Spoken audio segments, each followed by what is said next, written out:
dañ fi daje tey fii ci Thiès pour caravane bi nga xam ne mooy caravane entreprise yu ndaw yi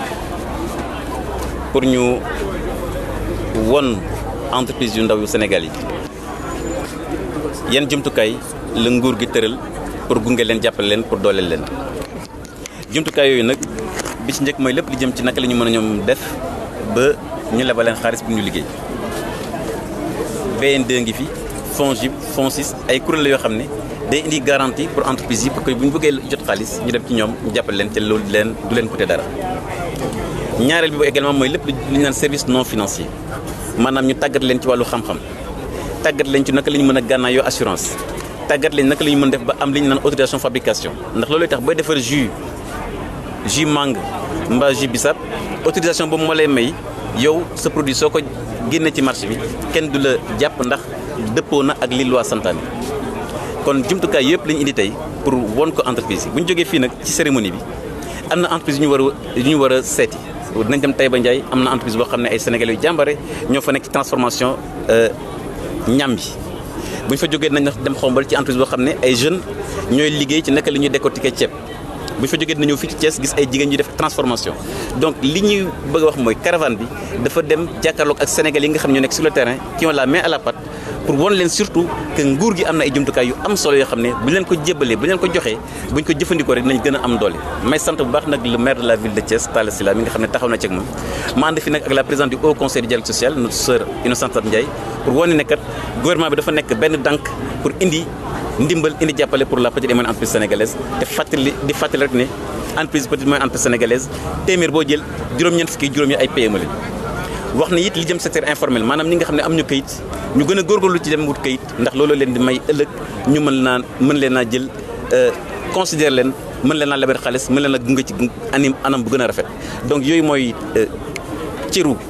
caravane des PME te incha allah bi ñu jógee Guédiawaye ñu ngi fii Thiès nañ dem Ziguinchor dem Saint-Louis wër Sénégal yëpp pour daal wu jox waa Sénégal ñi nga xam ne ñoo ko moom jumtukaay yi nga xam ne moom le président Macky Sall indi te entreprise yi ñoo ko moom ñu mën kaa jëriñoo ci anam gu gën a rafet. monsieur le ministre étape yi ngeen tànn ni si biir Thiès lan moo waral ngeen tànn leen. waaw xam nga Thiès c'est une ville industrielle gannaaw boo jëlee Dakar Thiès moo ci topp ci wàllu koom-koom waaye Thiès dafa am ay programme yu am solo yu fi am xam nga projet Ila Touba dafa war a traverser Thiès mais loolu day indi koom-koom ci gox bi. boo jëlee aéroport Blaise Diagne bi nga xam ne war na commencer fonctionner yooyu yëpp ay PME la yoo xam ne ëllëg war nañu xam ne ñoo war nañu taxaw pour mën a jël seen wàllu ci koom-koom bi waaye bu fekkee yow amoo xam-xam ya jumtukaay yi état indi amoo xam-xam fooy jaar pour dem marché extérieur boo deful ndànk même boo amee ay produits pour nga jaay ko day jafe moo tax kuréel yi teew fi direction commerce intérieur ACPEX kuréel yooyu yëpp ay kudd lañu pour les entreprises sénégalaises les PME sénégalaises ñu mën kaa jëfandikoo. patronat bi fexe na ba dugal benn réforme. chambre de commerce nekk biir Sénégal mais ñun Thiès dama fekkee am na ñoo xam ne d'accord ñu si réforme ñeneen ñi si des ne ñoom dañ leen waroon consulter d'abord ñu yëg seen information booleeg la ne président Macky Sall bi muy am initiative pour réformer les chambres de commerce yàgg na te loolu ci acteurs yi la jógee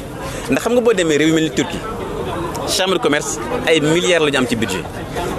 parce que chambre de commerce lan la mooy entreprise yi dajaloo def benn dànk pour mën a def promotion de l'entreprise donc lépp lu ñuy def c'est pour les entrepreneurs et pour les entreprises démb rek waxtaan nañu ak secteur bi gannaaw suba maag premier ministre ak président des chambres de commerce dañ daje donc concertation la ma leen di wax ne mbir mi mbiru secteur privé la. Il convient de préciser que tous ces services offerts aux bénéficiaires sont entièrement gratuits et accessibles à tous les Sénégalais désireux de bénéficier de l'accompagnement du FONGIP, et ce, sur tout le territoire national. En effet, les agences régionales du FONGIP sont appuyées dans le projet d'accompagnement par des cabinets privés recrutés à cet effet et communément appelés les opérateurs techniques de réseau ou OTR. Toujours dans l'optique de mieux satisfaire aux demandes de porteurs de projets, le FONGIP a décidé de développer des synergies avec différentes entités étatiques et privées. C'est ainsi qu'il a été créé un certain nombre de partenariats et de sous-fonds de garantie dédiés à des secteurs d'activité spécifiques tels que le FOGART, Fonds de garantie des artisans, avec le ministère de la formation professionnelle, de l'artisanat et de l'apprentissage, le Fonds de garantie pour les industries avec le ministère des Mines, le FONSIS, la BNDE, le Fonds de garantie pour le secteur informel avec le ministère du Commerce, entre autres fonds. Enfin, permettez-moi, mesdames et messieurs, de revenir sur les réalisations du FONGIP depuis le début de ses activités en mars 2014. Grâce à son intervention, le FONGIP a permis aux banques et aux SFD, structures financières décentralisées, de financer des projets à hauteur de 17 milliards de francs CFA. Il convient de noter que 46% de ces financements concernent l'agriculture, l'agro-industrie, conformément aux politiques de développement de ce secteur, dont 10 889 femmes et 4 764 jeunes qui sont bénéficiaires. Pour terminer, mesdames et messieurs, les participants, j'exprime toute ma satisfaction à partager les réponses à la problématique des PME, PMI, en espérant des avis et suggestions pour une meilleure amélioration de notre organisation, le FONGIP. Merci de votre aimable attention. Jërëjëf. Merci beaucoup. li ko sabab mooy fexe ba ñëw ci gox-goxaat yi waxtaan ak askan wi lépp luy jumtukaay ba nga xam ne moom la gouvernement bi indi ngeen moom ko te muy war leen a jëriñ ci wàllu tàggat mais également ci nag ngeen mën a def ba formaliser wu comme ni mu ko wax ngeen am këyit parce que entreprise boo amulee këyit kenn mënu laa wóolu ba lay lebal xaalis entreprise boo amulee assurance ñaanuñu ko yàlla waaye bés boo amee lakk-lakk mbaa yu mel noonu